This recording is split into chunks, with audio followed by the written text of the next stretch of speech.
ఇప్పుడు ఎక్కడ చూసినా ఎవ్వరిని ఏ పొలిటీషియన్‌ని, ఏ పొలిటికల్ పార్టీని కదిలిచ్చినా 5 రాష్ట్రాల ఎన్నికల రిజల్ట్సు, 5 రాష్ట్రాల ఎన్నికల రిజల్ట్సు ఇదే చర్చ వినిపిస్తుంది. ఇప్పుడు మన దగ్గర కూడా క్యాబినెట్ ఏదో చేస్తారు మార్పులు, చేర్పులు. అవి కూడా ఏందట 5 రాష్ట్రాల ఎన్నికల రిజల్ట్స్ వచ్చిన తర్వాత.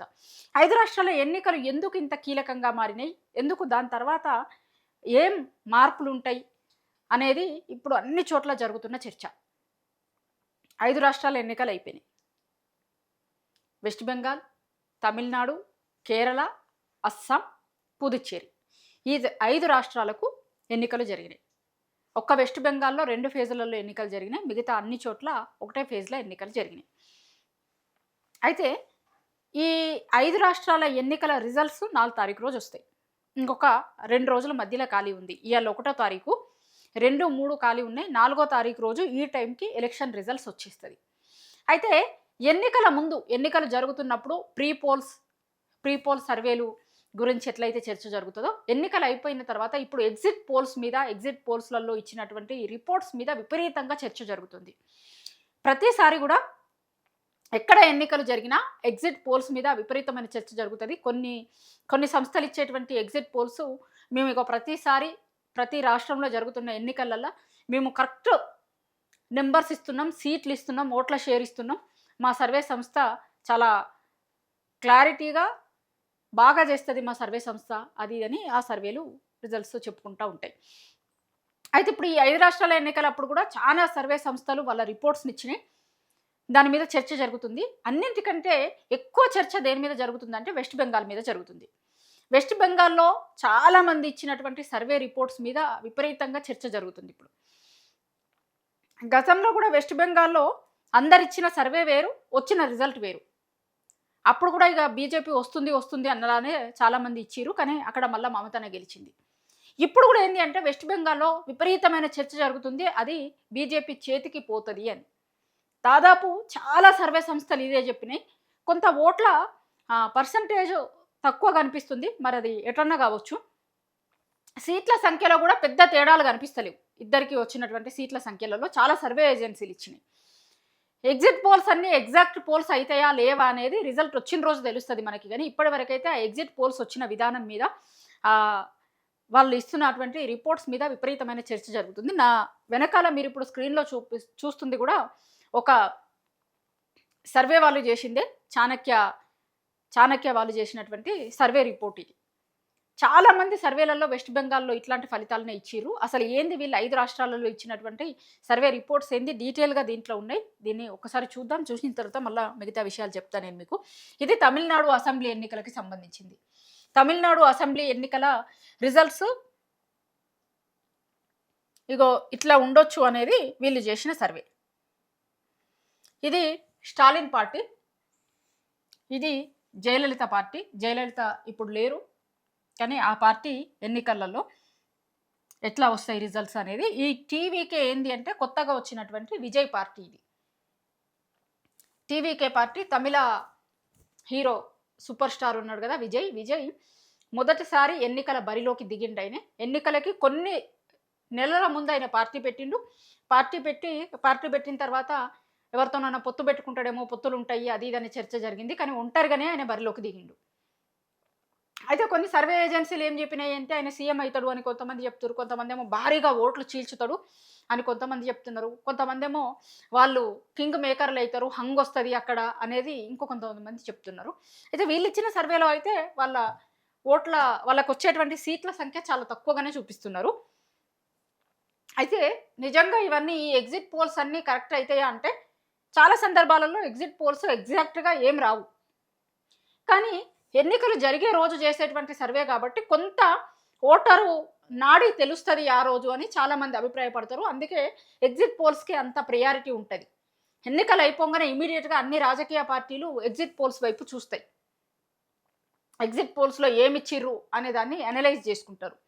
కానీ ఇక్కడ ఒకటి ఇంట్రెస్టింగ్‌గా ఏం కనిపిస్తుందంటే తమిళనాడులో ఎప్పుడు ఎట్లా ఉంటుంది అంటే కరుణానిధి, జయలలిత బతికున్నన్ని రోజులు ఏముంటుండే అంటే 5 ఏళ్ళు వీళ్ళ అధికారం, 5 ఏళ్ళు వాళ్ళ అధికారం ఉంటుండే. ఎప్పుడు 2 సార్లు ఒకటే గవర్నమెంట్ రాకపోతుండే. తమిళనాడులో ఉన్న జనాలు ఏంటంటే ఎవ్రీ ఇయర్ గవర్నమెంట్‌ని మార్చుతూ ఉంటారు వాళ్ళు.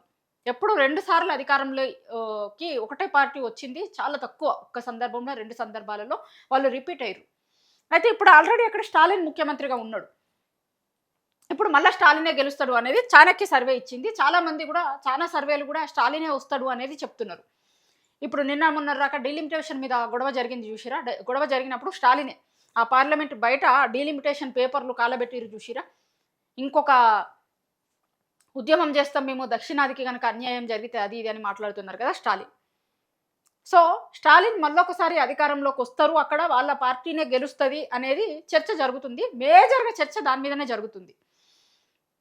అయితే మరి విజయ్ ఎన్ని సీట్లు గెలుచుకుంటాడు ఏంది అనే దాని మీద అక్కడ ఎవరు అధికారంలోకి రావాలి అనేది ఆధారపడి ఉంటుంది. వీళ్ళు విజయ్ ఎవరితోనైతే కలవలేదు, అంటే ఎన్నికల ముందు ఎవరితోని కలవలేదు. రిజల్ట్ వచ్చిన తర్వాత మరి ఎవరితోనన్నా కలిపి ఒకవేళ వీళ్ళకి కూడా మెజారిటీ స్థానాలు వస్తే ఎవ్వరికి మెజారిటీ స్థానాలు రాకపోతే హంగ్ ఇట్లా ఏర్పడి ఒకవేళ ప్రభుత్వాలను ఏర్పాటు చేయాల్సి వస్తే మరి ఆయన ఏ డెసిషన్ తీసుకుంటాడు, ఏ పార్టీని సపోర్ట్ చేస్తారు అనేది ఆ రోజు చూడాలి. కానీ తమిళనాడులో ఇంట్రెస్టింగ్ రిజల్ట్ కనిపిస్తుంది. స్టాలినే మళ్ళీ అధికారంలోకి వస్తాడు అనేది ఇంట్రెస్టింగే. ఎందుకంటే ఇప్పుడు ఆల్రెడీ స్టాలిన్ ఉన్నాడు కాబట్టి మళ్ళీ వస్తాడు అనేది కొంత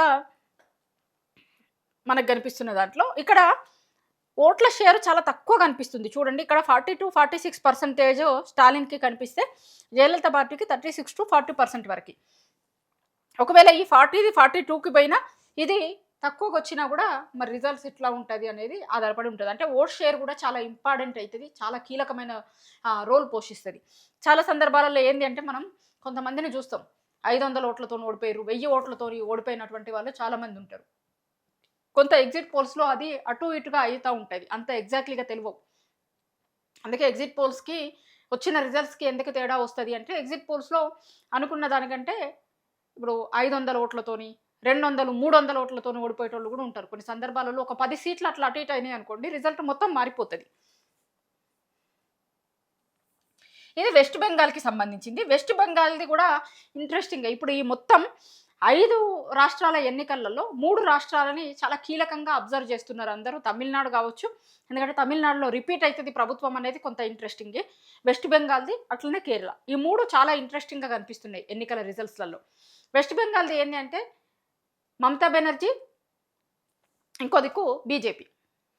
అక్కడ మొదటిసారి పశ్చిమ బెంగాల్లో ఇప్పుడు బీజేపీ ప్రభుత్వాన్ని ఏర్పాటు చేస్తుంది అని అంటున్నారు.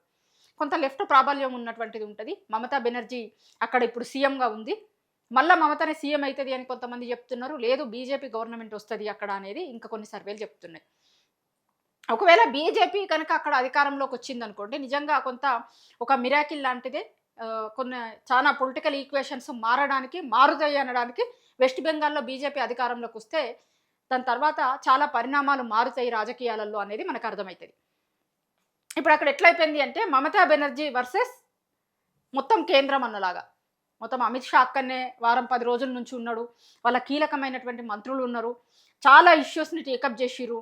మొత్తం ఈమెకి సర్వీసెస్ ఇస్తున్న ఐప్యాక్ అనే దాని మీద రైడ్స్ చేయడం కావచ్చు, మొత్తం ఎక్కడికక్కడ ఆ సంస్థ ఎన్నికల ముందు వాళ్ళు ఆ పని చేయకుండా వెళ్ళిపోయిర్రు. ఇట్లా చాలా ఇష్యూస్ ఉన్నాయి ఆడ, చాలా ఇష్యూస్ మమతా బెనర్జీ చుట్టూ అక్కడ ఉన్నాయి. సో ఇష్యూల అన్నింటి నుంచి బయటపడి ఆమె గెలుస్తుందా లేకపోతే బీజేపీ గెలుస్తుందా అనేది చూడాలి. ఓటింగ్ పర్సంటేజ్ చాలా విపరీతంగా పెరిగింది. ఆ ఓటింగ్ పర్సంటేజ్ ఎవరికి అనుకూలంగా ఉంది, మరి ఇంత నిర్బంధమను ఇంకొకటో కొంత బెంగాలీల మీద దాడి అనేలాగా కూడా వాళ్ళు దాన్ని అక్కడ అట్లా మాట్లాడిరు. నిజంగా బెంగాలీల మీద దాడి లాగా ఉంది అనేది చేసి జనం మమతాకి ఓటేసిరా లేకపోతే మార్పు కోరుకొని బీజేపీకి వేసిరా. ఇంకొకటి సార్ అనేది కూడా ఓట్లకి సంబంధించింది కూడా అక్కడ చాలా మేజర్ రోల్ పోషించింది. చాలా మందికి సంబంధించిన ఓట్లని తొలగించిరు. దాని మీద చాలా నెలల నుంచి చాలా ఇష్యూ అయింది. అదంతా కూడా ఈ వెస్ట్ బెంగాల్ ఎన్నికల మీద ఇంపాక్ట్ చూపిస్తుంది. దాంతోపాటు ఉమెన్ రిజర్వేషన్ ఇష్యూ కూడా వెస్ట్ బెంగాల్లో ఎన్నికలు జరగలే. ఇంకా అంతకుముందు 3 రాష్ట్రాలలో ఎన్నికలు జరిగిన తర్వాత పార్లమెంట్లో ఆ బిల్లు వచ్చింది.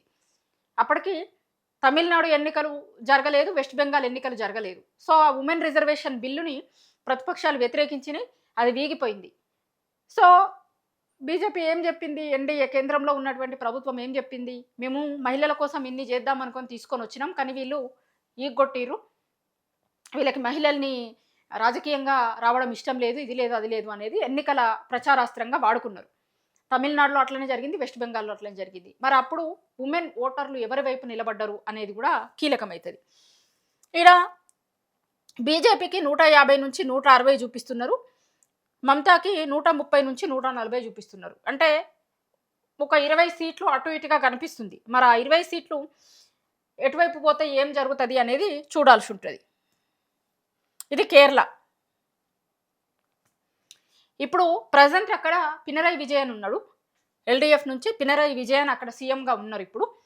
అయితే అక్కడ ఇప్పుడు కాంగ్రెస్ అధికారంలోకి వస్తది అని అంటున్నారు. అధికారంలో ఉంది పినరయి విజయన్ ఇప్పుడు. ఎల్‌డీఎఫ్ అక్కడ. కానీ వాళ్ళు అధికారంలోకి రారు. కాంగ్రెస్ అధికారంలోకి వస్తది అంటారు. పినరయి విజయన్ మనకి గుర్తొచ్చి ఉండాలి. తెలంగాణలో చాలా ఇష్యూస్ మీద పినరయి స్పందించారు. ఖమ్మం వెలుగుమట్ల ఇష్యూ మీద, ఇంకొక రకరకాల సందర్భాలలో అయినే ఇక్కడ నుంచి మన సీఎం పోయి కేరళలో ఎలక్షన్ ప్రచారం చేసినప్పుడు ముందు మీరు చక్కగా చూసుకోరు అని మాట్లాడి చూసిరా, అదే పినరయి విజయన్. ఇప్పుడు వాళ్ళు అక్కడ ప్రజెంట్ సీఎంగా పినరయి ఉన్నాడు.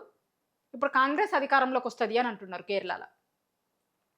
అది కూడా ఇంట్రెస్టింగ్ అవుతుంది. ఒకవేళ కేరళలో కాంగ్రెస్ అధికారంలోకి వస్తే కనుక ఏం జరుగుతుంది అనేది చూడాలి. కొంత ఓట్ షేర్ అనేది కొంత మేజర్గానే ఎక్కువ కనిపిస్తుంది. ఎక్కువ తక్కువ చాలా ఎక్కువ కనిపిస్తున్నాయి. మరి ఏం జరుగుతుంది చూడాలి. ఇక పుదుచ్చేరిలో ఉన్న సీట్లే 30 కాబట్టి మ్యాజిక్ ఫిగర్ 16. 16కి మ్యాజిక్ ఫిగర్ అవుతుంది. సో 17 ఎన్డీఏ వచ్చేస్తాయి అనేది చెప్తున్నారు. ఇవి చిన్న చిన్న అవి కాబట్టి తక్కువ అసెంబ్లీ స్థానాలు ఉన్నాయి, 30. అస్సాం 126 ఉన్నాయి. ఇక్కడ కూడా ఎన్డీఏ అధికారంలోకి వస్తుంది అనేది అస్సాంకి సంబంధించింది. అయితే ఈ 5 రాష్ట్రాలకి సంబంధించిన వాటిలో మేజర్గా అయితే వెస్ట్ బెంగాల్, కేరళ, తమిళనాడు మూడింటి మీద మొత్తం అన్ని రాష్ట్రాలు చూస్తున్నాయి.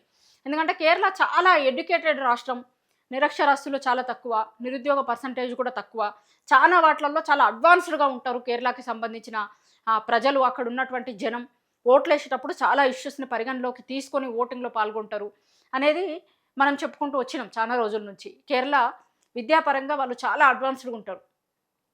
నిరక్షరాస్యత శాతం వాళ్ళ దగ్గర చాలా తక్కువ, అందరూ ఎడ్యుకేటెడే. సో అట్లాంటి వాళ్ళు సహజంగానే వాళ్ళ ఓటు హక్కు వినియోగించుకుంటున్నప్పుడు ఏదైతే మంచిగా ఉంటుంది, ఏది మంచిగా ఉండదు అనేది, ఏ పార్టీకి ఓటు వేయాలి అనే దాని మీద వాళ్ళకి అంత అవగాహన ఉంటుంది. కాబట్టి వాళ్ళు ప్రాపర్గా ఆలోచించి ప్రభుత్వాలను ఎన్నుకుంటారు అనేది ఉంటుంది. సో ఈసారి అక్కడ పినరయిని కాకుండా వేరే పార్టీ అధికారంలోకి వస్తుంది అని అంటున్నారు. చూడాలి, అది ఇంట్రెస్టింగ్ అవుతుంది. అట్లనే వెస్ట్ బెంగాల్లో బీజేపీ అధికారంలోకి వస్తుంది అంటున్నారు.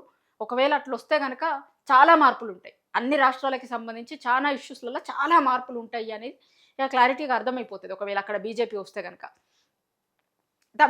తమిళనాడులో ఎప్పుడు అధికారాన్ని రిపీట్ చేయనటువంటి ప్రజలు మళ్ళీ స్టాలిన్నే గెలిపిస్తారు అంటే ఎందుకు రిపీట్ చేస్తున్నారు, దేనికోసం గెలిపిస్తున్నారు? ఇప్పుడు మొన్న మహిళా బిల్లు అట్లా ఒకవేళ స్టాలిన్కే అధికారంలోకి వచ్చిర్రు అనుకోండి, మొన్న మహిళా బిల్లు విషయంలో స్టాలిన్ తీసుకున్నటువంటి స్టాండ్, డీలిమిటేషన్ కావచ్చు, మహిళా బిల్లు కావచ్చు, అంటే వాళ్ళకి అన్యాయం జరిగితే వాళ్ళ తరపున కొట్లాడతాడు స్టాలిన్ అనేటోడు. కాబట్టి స్టాలిన్ అనే అతన్ని గెలిపించుకోవాలి మనము అని జనాలందరూ డిసైడ్ అయ్యారు అని అనుకోవాల్సి వస్తుంది మనం.